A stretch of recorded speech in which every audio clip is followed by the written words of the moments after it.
नमस्कार, मैं हूं नीलम तिवारी। आप देख रहे हैं Satyavarta TV news. Satyavarta TV news में आपका स्वागत है। आइए नजर डालते हैं आज के मुख्य समाचारों पर। भाजपा, शिवसेना, आरपीआई और श्रमजीवी संगठन महायुति के लोकसभा उम्मीदवार कपिल पाटिल जी को किसान अघाड़ी ठाणे जिला ग्रामीण अध्यक्ष यशवंतदादा सोरे ने सत्यवार्ता टीवी न्यूज के माध्यम से एडवांस में भारी मतों से जीत कर आने की दी शुभकामनाएं। और अधिक जानकारी देते हुए यशवंतदादा सोरे ने कहा कि सर्वप्रथम मी आदरणीय खासदार कपिल पाटील साहेब यांना पुन्हा तिकीट मिळाल्याबद्दल त्यांचे हार्दिक अभिनंदन करतो आणि त्यांना शुभेच्छा देतो की ज्याप्रमाणे मागच्या वेळेस ते भरघोष मतांनी निवडून आले त्याहीपेक्षा अधिक मताधिक्याने ते निवडून येतील अशा मी त्यांना मनापासून शुभेच्छा देतो।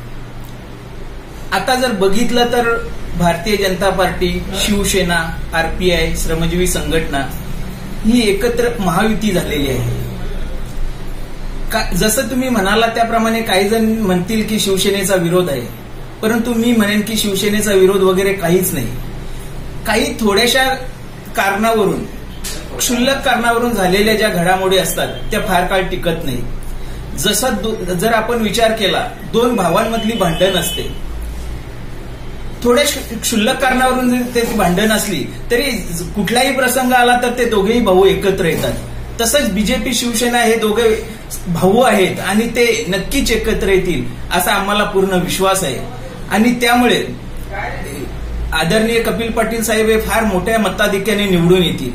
त्याच्यात अजून एक विशेष कारण म्हणजे कपिल पाटील म्हटलं तर एक अभ्यासू नेतृत्व, वक्तृत्व, कर्तृत्व या तिन्ही आघाड्यांवर ते खूप यशस्वी आहेत। त्यांनी ग्रामपंचायत सरपंचापासून पंचायत समिती सभापती, जिल्हा परिषद उपाध्यक्ष, जिल्हा परिषद अध्यक्ष आणि खासदारापर्यंत अनेक प्रकारच्या प्रत्येक पद भूषवलेले आहे। त्यामुळे त्यांना शासकीय कामाचा अतिशय दांडगा अनुभव आहे आणि त्या कामाच्या जोरावर ते जे सरकारी अधिकाऱ्यांना कुठलंही काम करून घेण्याची त्यांची एक अनोखी पद्धत आहे। त्यामुळे भिवंडी लोकसभेचा जर विचार केला तर अतिशय चांगल्या प्रकारचं काम झालेलं आहे।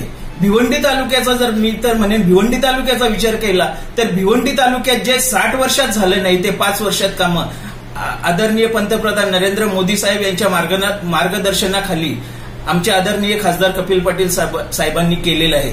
खरोखरच कामाच्या बाबतीत जर विचार केला तर अतिशय हुशार असं हे व्यक्तिमत्व आहे आणि जर विकासाच्या दृष्टीने विचार केला तर लोक पुन्हा त्यांचाच विचार करतील। कारण आदरणीय पंतप्रधान नरेंद्र मोदी साहेबांची एकच इच्छा आहे की आपल्या देशाचा विकास कुठलंही कारण बाजूला ठेवून देशाचा विकास कसा होईल हे एकमेव ध्येय त्यांनी मनात ठेवलेलं आहे आणि तशाच प्रकारचं त्यांच्या पावलावर पाऊल ठेवून आदरणीय खासदार कपिल पाटील साहेब हे काम करत आहे। त्यामुळे भिवंडी लोकसभेतील सर्व जनता त्यांच्यावर खुश आहे। मी परत म्हणेन की ते ज्या मागच्या वेळेस ज्या मताधिक्याने निवडून आलेले त्याच्यापेक्षा अधिक मताधिक्याने निवडून येतील अशी आम्हाला सर्वांना खात्री आहे। मुस्लिम भाई बहन भाजपा को वोट देने से कतराते हैं।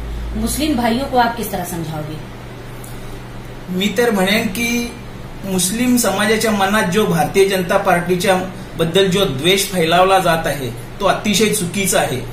भारतीय जनता पार्टी हा मुस्लिम समाजाचा द्वेष करत नाही, परंतु जर भारतात राहून कोणी पाकिस्तानचे गुणगान गात असेल तर ते आम्ही सहन करत नाही।